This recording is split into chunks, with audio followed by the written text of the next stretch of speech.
Consley, good to see you. Ella Wog, good to see you. What's happening, everybody? Welcome back to Conversations on the Couch. I'm glad that you're here today. Tonight, we're going to be talking about commitment, and it's going to be another good conversation. So I'm glad you're here. John Carpens, good to see you. Miss Maxwell, good to see you.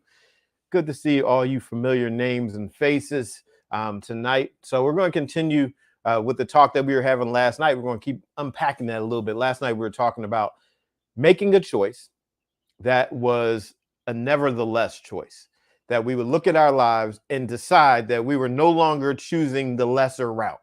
So if you've been struggling in life, if you've been wondering why things have not been moving a certain kind of way, well, we started unpacking that by looking at the one choice of choosing the less. And we rehearsed how in a particular story, there was a statement that was made, nevertheless, not my will, but your will be done, right? So when we say nevertheless, we actually are taking three words and just smushing them in together and saying, nevertheless, that is not the option that I'm choosing. And I'm choosing to focus on the abundance of opportunity that's available in life. And so as we look at the abundance of opportunity, now we need to start getting into the details, into the practical application of, okay, then what happens? Right. And so we were using the story of Jesus. And like I always say, you might not be a Bible person. That's fine. I'm still using it. We're going to talk through it. Don't be offended. It's not that deep, right? Just be here. It's all good. But Jesus is going through this moment where he is being faced with knowing that he's about to be betrayed, knowing he's going to go to the cross and be crucified and all that. And he's in a moment of anguish. He's in a moment of decision because what's about to happen is going to be severe. And he wasn't really like gung ho to do it. He knew as a person he was about to get beat up pretty seriously, right? So, with that in mind, he actually prayed. He had the conversation with God and said, listen, God, if there is any way that this situation, he actually said, if there's a way that this cup could pass from me, let it be. So he says, if there's any way that I don't have to do this, could you please allow this situation to pass for me? And then following that up, he goes, nevertheless, immediately, he was contemplating making a lesser decision. And then he says, nevertheless, not sometimes the less, or every now and then I'll choose the easy route. He says, nevertheless. And I love the word because nevertheless, when put together, we get this picture that we get this opportunity to have a choice of not choosing the lesser. And so tonight we're going to talk about commitment because nevertheless is a commitment statement. He said, nevertheless, I'm making this commitment, not my own feelings, not my own ways, not what I think is easy, not that. I'm going all in. And so right now you might be looking at your life wondering like, why aren't things working? Here's the question. Have you been in a lesser situation? Have you been in a lesser relationship? Are you in an employment situation that is lesser? Right? Are you around people that treat you in a lesser kind of way? Right? Think about it. The greatest frustrations that we oftentimes have in life come from environments that are not sufficient for what we know or believe is inside of us. And that's where the frustration comes in. The frustration comes in because you, in your mind, in your thoughts, in your being, you know that there is a level of greatness. There's something else in you that is more than what this environment is telling you. And so what happens is we get into these environments, we get in these relationships, and we're operating in them, and they are depleting us because they are lesser. It's a lesser environment than what should be for you. Right? You're not designed to be in that space. The other day, I was looking on one of my social media accounts and I saw a friend of mine. She was at the beach and she was talking about a shark that was up on the water, on the shore. That's a perfect example. Something so natural. That shark, as great as it is, got into a lesser environment and it killed it. The environment was no good for that shark. That shark belongs in the deep, but it made its way to the shore into an environment that was lesser, and in all of its potential, all of its greatness, just washed up on shore. And you've probably heard me say this once or twice before, that great shark, as great as it is in the depths of the ocean, once it's up on shore, it is bird food. And birds just pick at it. Think about it. The greatness of that being diminished to being bird food, getting pecked at. And sometimes we know our lives can be that way because we're in a lesser environment. And so tonight we're talking about the commitment that says, nevertheless, not my will, not this situation, I'm going all in. And so I was thinking about it, I'm reading that in the story where it says, okay, that he says, all right, nevertheless, not my will, but thine be done. And there appeared an angel unto him from heaven, strengthening him. So after Jesus prays his prayer, he's like, nevertheless, I not my will, but thine be done. And he's in a place of agony. It says that he prayed earnestly. He prayed so earnestly that his sweat, it was as great drops of blood falling down to the ground. His sweat, this is how much anguish he was in. His sweat was blood. Blood vessels were bursting in his mind, in his head, and his sweat was as blood dripping to the ground. That's a high level of stress. But what it says, after he said, nevertheless, then something happened. And this is why commitment is so important. It says that there is an angel that appeared to him and strengthened him. See, after your commitment of nevertheless, something happens. And sometimes we want to know what's going to happen after we commit, before we commit. That's not the way it works. You don't get to see the outcome of your commitment before your commitment. Commitment is the door that allows you to then step into what's next. And so I get it. It could be scary. It could be something that is troubling because it's so uncertain and you don't know. Like, but what's going to happen if I make this commitment? Mm-hmm. No one knows. No one knows what's going to happen after your commitment. But here's what you do know. Here's what you can bank on. When you follow the progression, when you commit to nevertheless, what happens after that is going to be for your strengthening. When you commit to the greater, when you commit to the abundance, what happens after that is to make you stronger. You don't have to know what exactly is going to happen, how it's all going to play out. But when you have a nevertheless mindset, you can start looking at life through a different lens because you're saying, I've committed to greater. So what is happening for me has to challenge me to be stronger. Let's take it to one of my favorite places. Let's take it to the gym. When you say, all right, I'm tired of being this way. I'm tired of being weak. I'm tired of my muscles feeling this way and not being activated, not being strong. I feel weak. I'm tired of being weak. So I am making a commitment to being strong. Great. All right. So we've all been there before. We make a commitment. We're like, all right, I'm committing to the gym. I'm committing to getting healthier. I'm committing to getting stronger. Okay, here's my commitment. So what happens after that? Okay. Now we start looking at some things. All right, I'm going to start being more active. Struggle, immediate struggle, because now you've amped up and ramped up your exercise, your activity. You've increased struggle. Why? Because that's going to be for your benefit of getting stronger. You might say, all right, I'm going to start using some weights. I'm going to start doing some resistance training. Now I am adding resistance, and you are adding resistance to your life. You're adding struggle. Why?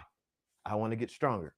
Oh, okay. So now I've been exercising. I've been hitting the weights. I might have been running a little bit more or whatever. I start doing some sprints. Fantastic. Now I need to look at my diet. For many of us, if we're being honest, struggle. Right now, I need to be disciplined about my diet because we've all heard it. You cannot out-train a bad diet. So now I need to be disciplined about my diet. Struggle. See, everything now that's starting to happen when you make that commitment to more, you have invited struggle into your life for the purpose of being strengthened. That's what it's for. and you're not a victim.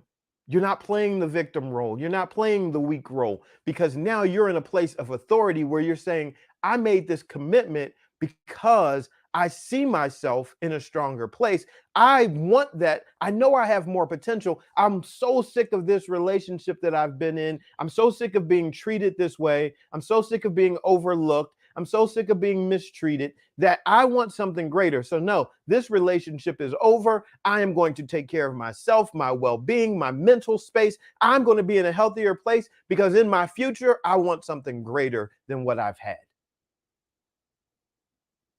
But the greatness of a rich relationship or a strong relationship does not happen because we just decided can continue to do the same weak thing.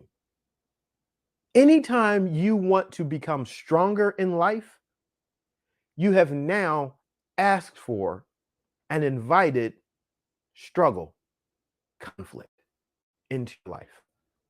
That is the only way. Hey, Barry, that is the only way that you become stronger.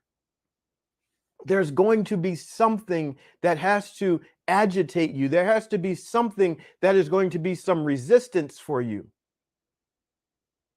And you'll be in that moment of resistance. Like if you think about Jesus, right? And like I said, you might not be a Bible person, but let's just think about this story as a story. This man is saying, I am about to go die. I'm about to be beaten, right? Like severely beaten beyond recognition as a man. I'm about to be beaten. There's a lot that's about to be put on me. I'm taking on all of the sins of the world. I'm taking this all on. It's all on me to pay this price. I got to do this. This is my moment. I'm here for this moment. I got to pay this price before there can be the greater glory, before there can be the resurrection. I got to die, and it's going to be a brutal one. I got to feel some things that are going to be painful. Like there's some anguish, and sweat starts dripping down as blood. That's how much stress is going on. Like, and we're struggling with whether or not we should get healthy going to the gym, or whether or not we want to put in more effort in our relationship, or whether or not we want to start the business or write the book. Come on now. Like we're all writing our own stories. And you're struggling with something that is not moving you to stress where you're just bleeding out of your head. I'm not minimizing what you're feeling, but let's put it into perspective. Like we're being afraid of perhaps being rejected. Same scenario. He was like, people rejected me. I'm about to end up on the cross getting beat up by guys that rejected me. I'm about to be sold out in a few minutes by one of the guys he's supposed to be in my crew. He's one of my disciples. He's about to sell me out for a little bit of pocket change. All that stuff, like the story, we've all experienced it in one way or another. But when you choose nevertheless, I'm not doing the lesser thing anymore. It will change your life. I was thinking about this personal situation where I've been in business, right? And you may relate to this. Being in business, sometimes you're serving people, and you make offers and you present products and all these different kinds of things, right? And your heart can be good, right? You can be wanting to serve people, and yet as much as you give them, you might go above and beyond for them. They don't accept it. You tell them, oh, this costs this much. And they're like, no, they don't want to pay that price. And what'll happen, and what has happened to me in the past, is that over time, you make these offers to people and you're trying to deliver a lot of value and people reject it. And then you feel like there's something wrong with you. You're like, wait a second, I'm doing all this and you don't think it's worth that price? Here's the story. When you're as an entrepreneur, as a business owner, right? Here's something that happens, and you might be an entrepreneur, you might not, but you can hang with the story. There's something that happens when you have an idea, you have a vision.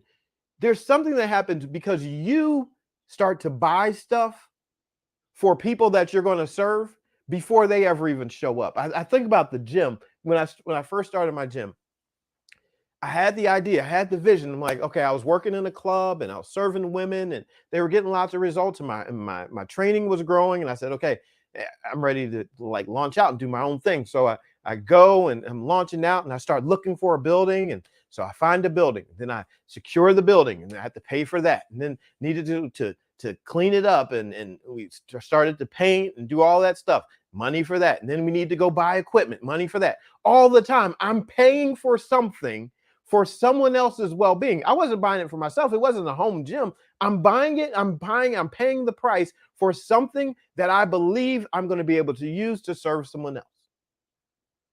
And you go through this whole process and then you present it to people at a certain price. And sometimes people will say, nope, I don't want to pay that price. Now, stick with me here, because you can go through all kinds of different development in your life. You can go through all kinds of different coaching and therapy and all this stuff to make yourself this well-rounded person. And then you present yourself to someone and they mistreat you. And then somebody else mistreats you.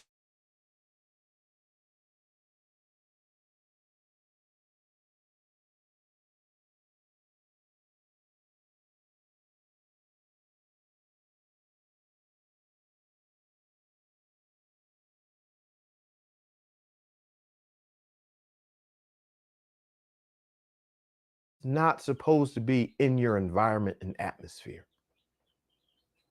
Perhaps you've been presenting yourself and perhaps you've been in relationship with people that are in a lesser place than you, a lesser mindset, a lesser place of value. They don't value things the same way that you value them. They value things at a lesser level. Hey, in Spokane, Washington, they value things at a lower level. But if you keep taking the value that you have and placing it in a lower level, in a lesser place, you'll end up thinking that what you're delivering, there must be something wrong with it. And I was thinking about this illustration today. You don't oftentimes see like Ferraris and Lamborghinis and Bentleys. I don't think you don't see this at all, really. Ferraris, Lamborghinis, Bentleys. You don't see them in the used car lot just next to cars that are like just junky, right? It's not what you see.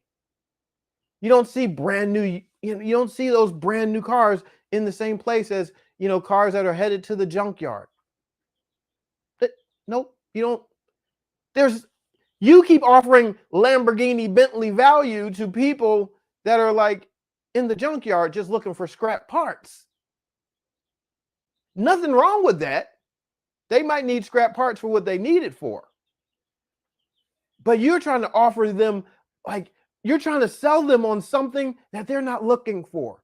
You're trying to give them value and all this greatness. And they're like, that's not what I'm looking for. I'm just looking for a spare tire. I just got a flat along the way. And I'm not looking for that level of commitment. I'm not looking for that level of value. And so if you keep trying to present the greatness of who you are in a place that does not value that, you will think there is something wrong with you. Here's the good news. The good news is you can take all that value. You think you're an amazing relationship partner. You've gone through all this, development in life and all this stuff that make you a whole healthy person. You take care of yourself. You have in a great mental space. You have great people around you. You know that you are the chef's kiss, right? You know that about yourself. And that's fantastic. Well, you have to then make the commitment to getting into a different environment around different people that will honor who you are. See, as long as you are around, I don't want to say it this way, but I have to, as long as you're around people that have a low level of value, a low level value system, you will always be devalued. It doesn't matter how much you bring to the table, right? It doesn't matter how great you are. when you serve the very best of you in that situation, those those people, that environment, they'll never get it because they don't value that level of service. They don't value that level of love. They're looking for a one night stand and you're looking for marriage. They're like, I was just trying to hit it and quit it. You're talking about till death do us part. Let's build a house together and love and all. They're like, no, I just wanted to sleep with you. Right? See, there's a different level of commitment. Somebody's just, you're thinking all these great ideas, how you can grow at your job. You're like, oh, we can do all these amazing things. Talking to your boss or your manager and like how things can grow. And they're like, no, we don't want to do all that. I remember going into a school district and I was talking to the administrators in this school district about a girls program. And I was telling them how I was like, listen, I have all these great results, these great testimonies, been working with some girls in the school and they've been getting amazing breakthrough. These girls, they're like really stepping out of their shell. And they've even shared some things. Some of them had experienced abuse and they've been able to share that stuff. And, we have to report that stuff as mandated reporters, all that. And so I'm talking about all this breakthrough that the girls are getting. And the one administrator told me, he said, that's all. He says, that sounds great. That's amazing.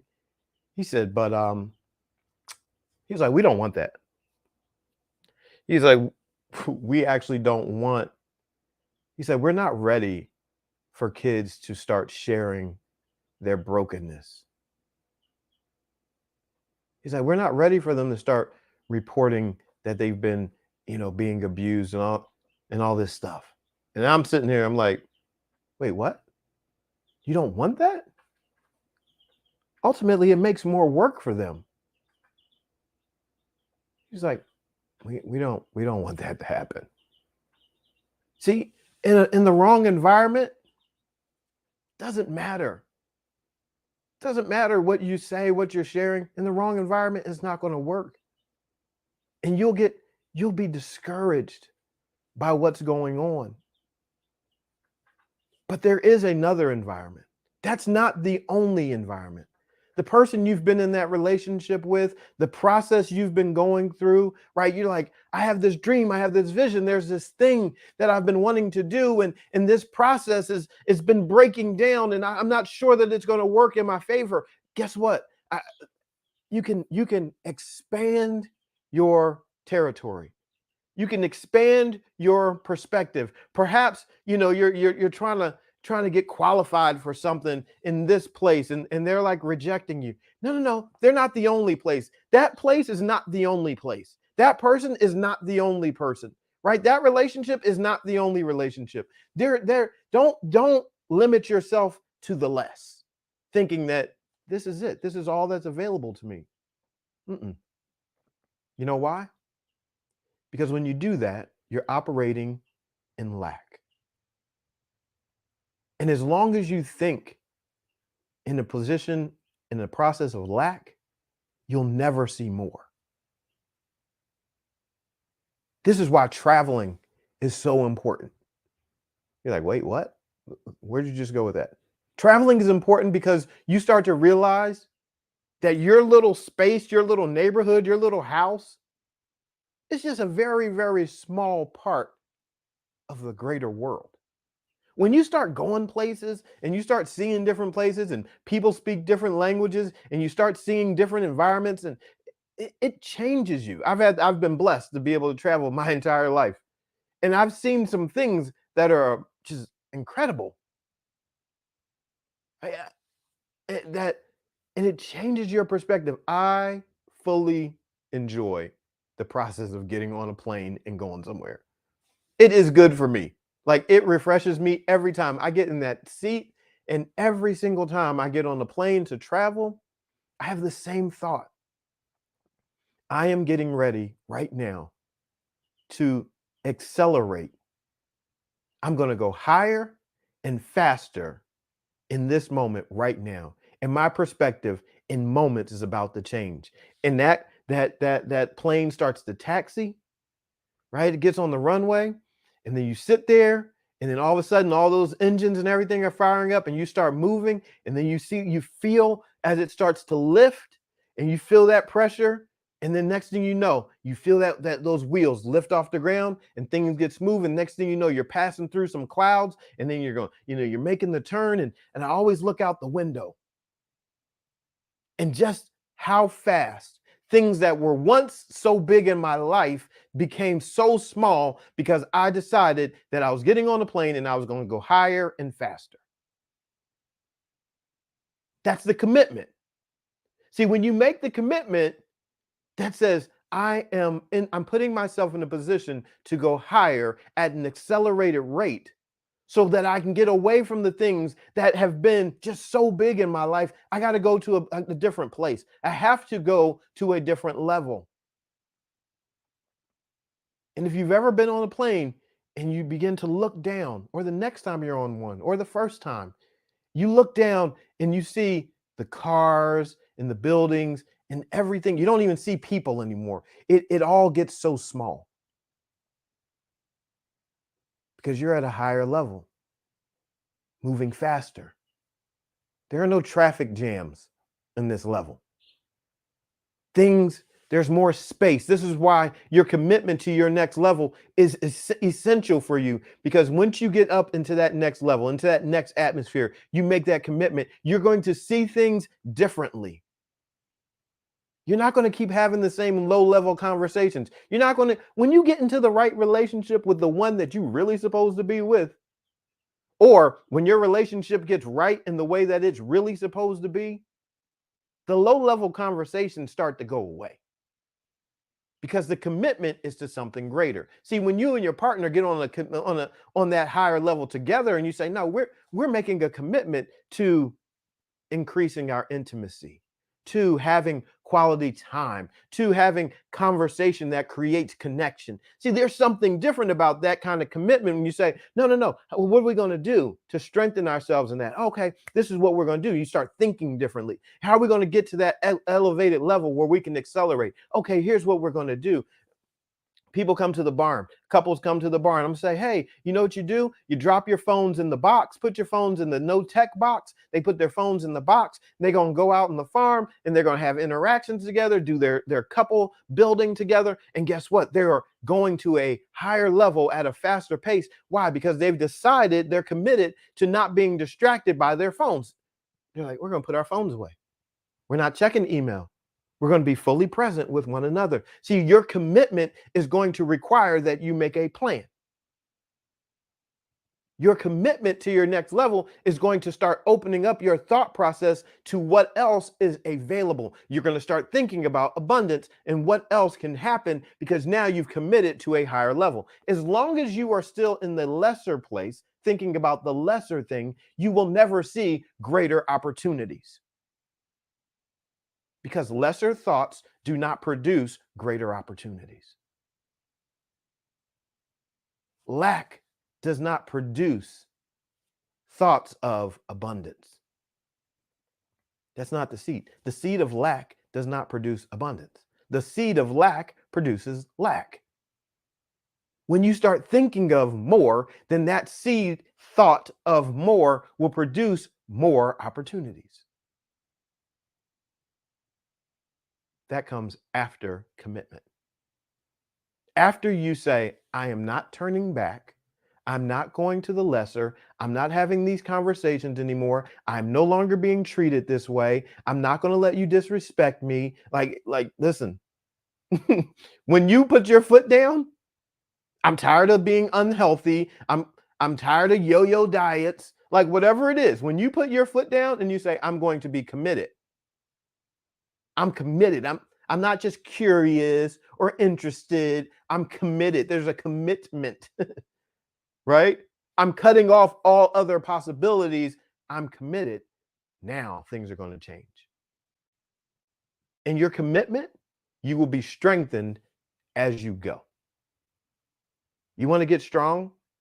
See, sometimes when people start something, right, and they're just curious, they'll say things like, well, can I? They start negotiating.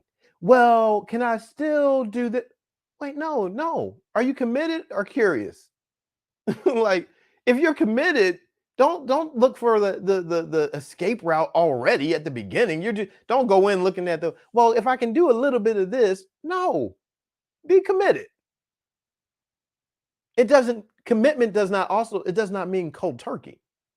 You can still have a process, but your commitment says, all right, I'm gonna use health and wellness again. You're like, hey, I'll tell you about my client that always used to drink soda. I drink 6 Pepsis a day, she would tell me. Okay. But her commitment was, I want to be healthy. Okay. Yeah, you're actually addicted to the chemicals in that. You're addicted to the food. Okay. By this date, I'm going to be off of it. But instead of drinking 6 a day, I'm going to go for 5 a day, then 4 a day. Then I'm going to land this. I'm getting out of this pace. I'm not going to. I'm committed to this. Now, sometimes you need to go cold turkey. If you're going in and getting into this next relationship and you're like, look, babe, it is me and you. I love you. You love me. It's us. Cold turkey. Start erasing people from your phone. Start cutting other people off. Don't be sitting there talking to your old boo from back in the day. No, cut that off. Like, no, that's out. No. Mm-mm. No, we're not. Mm-mm. It's just us. If this is me and you, cool. We're getting rid of everybody else. Hey, babe, I still got this pillow that, such and such gave me. No, get rid of the pillow. Get rid of let's get rid of the mementos, right? All that stuff that's keeping you all heart connected to that. No, let's get rid of that. Right? Nobody gets fired from a job and just keeps showing up like to do the work. No, get rid of all that. The clothes, me and her used to wear these same outfits together. No, get rid of that too. Out. Commitment.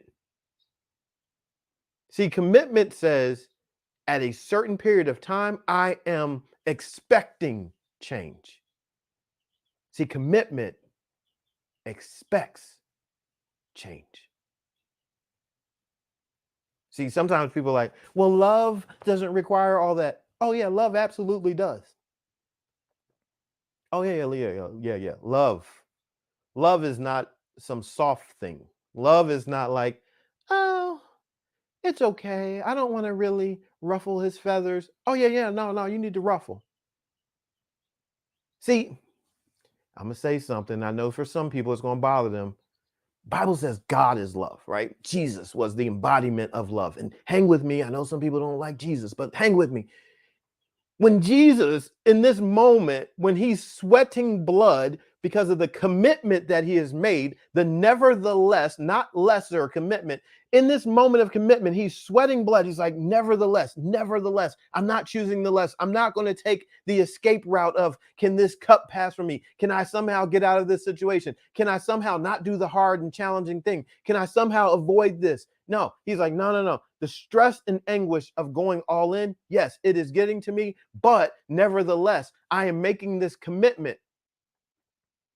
Why? Because of love. I love so much. I'm embodying love so much that I have committed to this.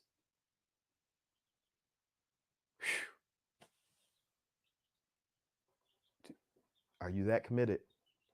Do you love your clients so much that you've committed to them? Do you love your spouse so much that you've committed to them? Do you love your body so much that you have committed to it? Do you love your development so much that you have committed to it? Do you love the book that is in you so much that you have committed to it? Do you love whatever it is that you have been thinking about that you know in your heart of hearts is calling you to that next level? Do you love it enough that you will commit? And only you know. You can say yes, but after that, there should be some proof. Proof is what happens with commitment. See, when you're just like, oh, maybe, I might, there's no certainty in that. There's no proof in that. That's your way of pretending like you're gonna go without going. That's your way of sounding good without actually having to pay the price. So, your next level, this thing that could change your life and would change your life, is requiring a commitment. Now, if you've been around this story at any, if you've ever heard it, if you've ever heard people argue about it, there's a punchline. There's an end to this story that we all know. We know after all this anguish, after all this struggle, and I like to just remind people of this process. After all of this, we know there is new life on the other side. There is a resurrection. There is going to be, I defeated all of my enemies, greatest story of all time, greatest comeback of all time. There's that. We know that, right? Everybody's heard it. Some people believe it, some people don't believe it, but we know that's a part of what's going to happen. There's going to be this death, there's going to be a burial, there's going to be a resurrection. That's going to happen for all of us. Your commitment is, in part, don't get it twisted, something has to die. Okay?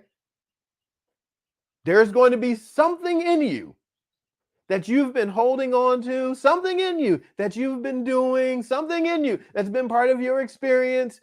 Something has to die. Your habits, you might have some habits that you've been holding on to that have to die, right? Like, oh man, I mean, I'm gonna have to change that. No, you don't have to. But if you are committed, you'll want to. See, when you're committed for the sake of love, when you're committed for the thing that you love, it is not an obligation, it is an opportunity. See, and this is where I struggle when they're in relationships with someone and they're like, oh, I got to go home and talk to my wife. What? You have an opportunity to build a relationship with someone that you've committed to. Maybe we need a reframe. I have to eat good. I have to eat healthy. You're complaining? Wait, hold on. You're complaining about having to eat healthy foods. Think about how messed up in the mind we have to be at times to complain about consuming the things that are healthy for us. That is slightly crazy, right? Because if we said it the other way, it would sound like nuts. Like, I'm looking forward to eating foods and eating and consuming things that are going to destroy me. No one would think that is normal. But on the flip side, we complain, oh, I have to eat healthy. No, you don't have to. You don't have to. But if your commitment is to health, you have an opportunity to do that.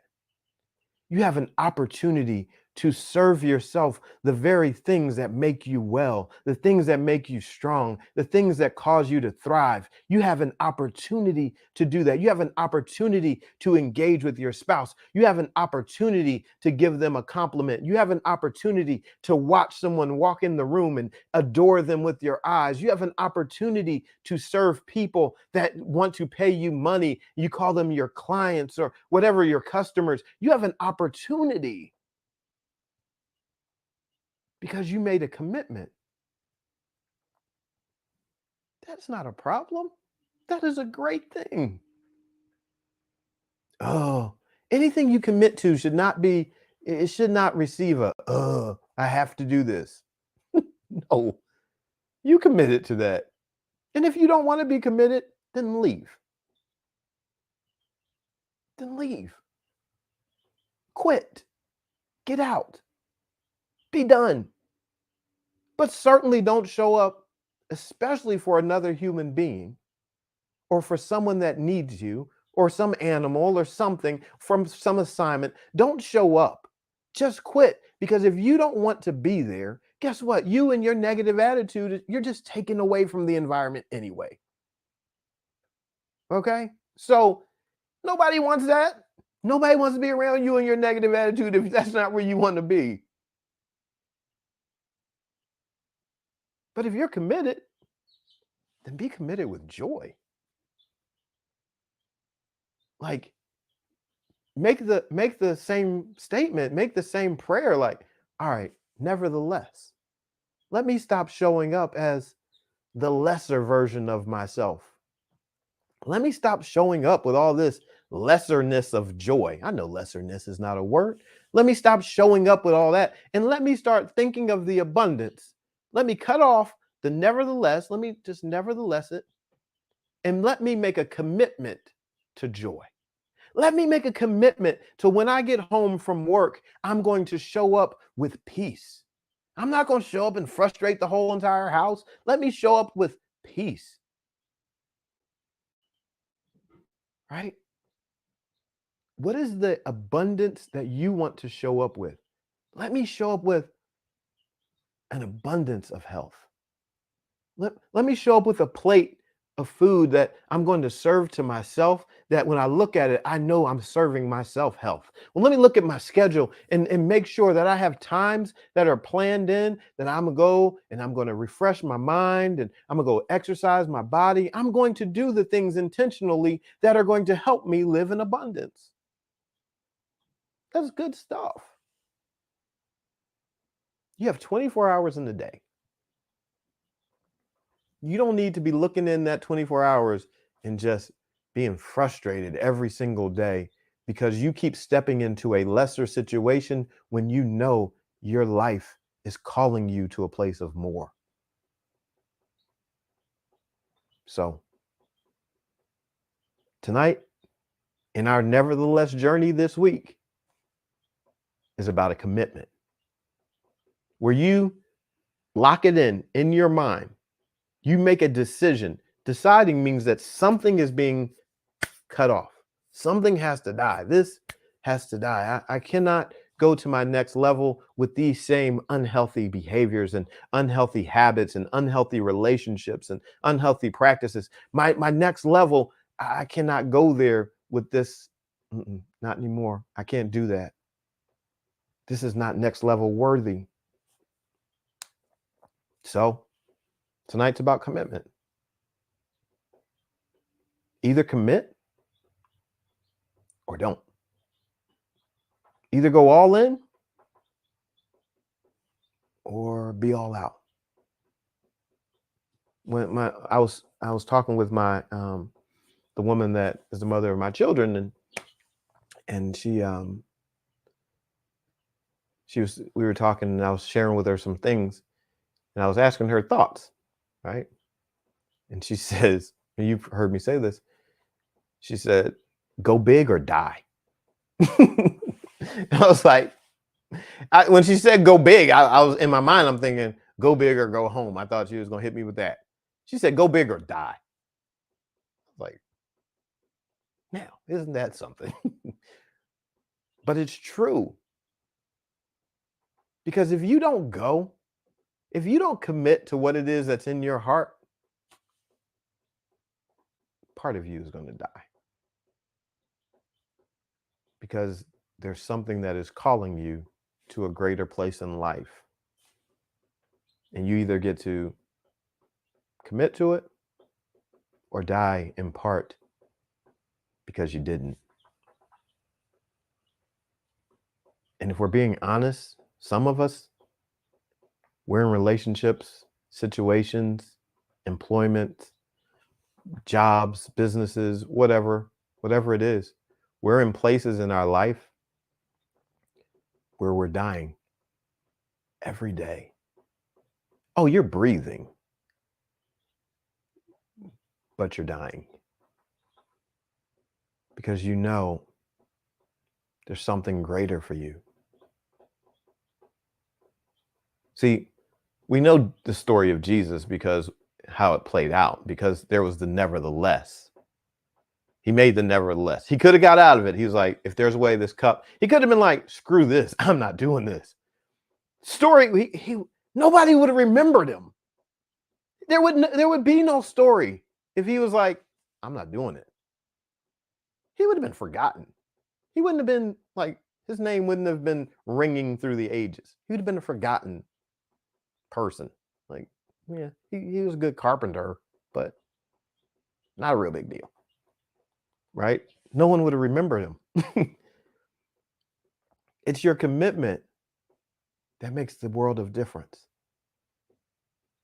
I imagine using this same go big or die. If he didn't decide to go big, what would he had to deal with in his mind, in his life, for the rest of his existence, thinking, man, I didn't go to the cross. I didn't want to do it. I was like, forget that. I'm not about to die for these people. Like, could you imagine? Like, wow. Sometimes we read stories and we hear stories in the Bible and otherwise, and we oftentimes don't think about, what if this didn't happen? Right? There are so many names. We've heard great speeches and all this stuff. What if the person never gave the speech?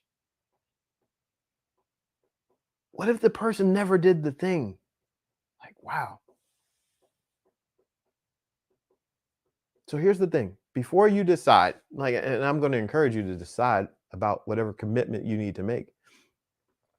Before you decide about your commitment, take a few moments to think about the void in the world that will be created if you do not do what it is that you are called to do.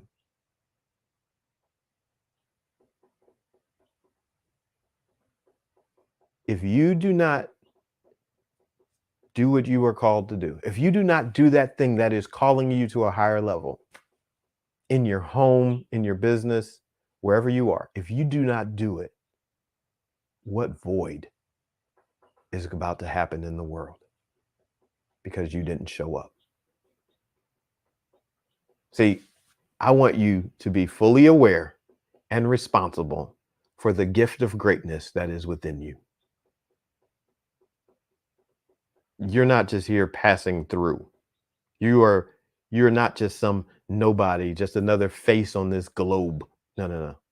You have a special assignment. You have something, a gift, a talent, ability. You have words, you have love, you have interaction. You have something that you are meant to deliver in this moment, in this time, in the world.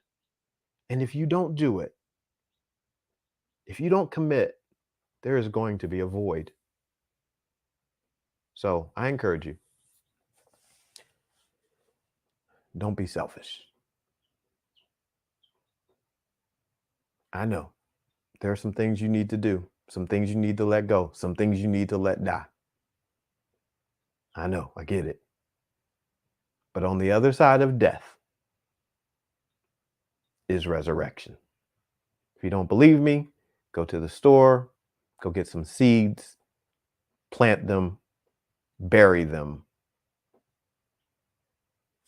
A seed must first die for it to bear much fruit. It is what it is. It's the process. It needs to be buried. You got to let some stuff die. But on the other side, there is an abundance of life that is waiting for you. So make your commitment, be strengthened as you go, and your life will never again be the same. So let me pray for you. Us. Thank you, Lord, for this day, this opportunity and these many wonderful blessings that have been bestowed upon each one of us for being here. Thank you for the blessing of each person's presence, whether they are here live, whether they are watching at some other time on Team Replay. Thank you for everyone whose presence has been here. Thank you for this time of encouragement. Thank you for the blessings and the gifts and the talents that are within each one of us. And thank you for the calling of life that is beckoning to us to go to a new level. Thank you for the opportunity that comes with commitment, the opportunity to grow, the opportunity to be enriched, the opportunity to enrich others, the opportunity for interaction, the opportunity for depth, the opportunity for service. Thank you for the opportunities of love. Thank you for the opportunities of attentiveness and care. Thank you for the opportunities that are being presented to us in life because we've made a commitment. I pray for each and every person that has been on the verge of something. They've been facing decisions. They've been facing some struggles. They've been wondering what they should do. I pray that someone tonight would have clarity about the environmental shift that they need to make, that they need to get away from people that just have not valued them and focus on delivering to people that do, that they would offer their gift in a place where it would be seen as worth something. I pray that even people that have been struggling financially because of this would see a shift in their finances because they found the right environment, that their gift would be compensated. Lord, I pray for that person that has been trying and struggling but they keep showing up, but things haven't worked out. I pray for that person that they would find that right environment, find the right people, and that the compensation would encourage them. I pray that they would feel good about themselves and what they have to offer because someone paid the price that they were asking for. I pray that even someone would say to them, like, you should charge more. I pray for them to be in a place of abundance where more is being suggested to them, that their life would move out of a place of lack in any area, in love and finance and health, that their life would move out of that place and they would move into abundance in every way. Thank you in advance for doing this. I pray blessings of protection around each one, mentally, physically, emotionally, relationally. I pray that you would encamp angels around them and strengthen them. We thank you in Jesus' name. Amen. All right. Everybody, it's been a fantastic evening. I appreciate you all, and make your full commitment to whatever it is that you've been facing. This is the moment. That's why you were here. That's why you got the message. So go for it. No more doubt, no more lack. Nevertheless, it's time for you to see more. I'm B.A. Shepherd, 2 P's, A-R-D, reminding you to be a shepherd. The world has enough sheep. Love you much. See ya.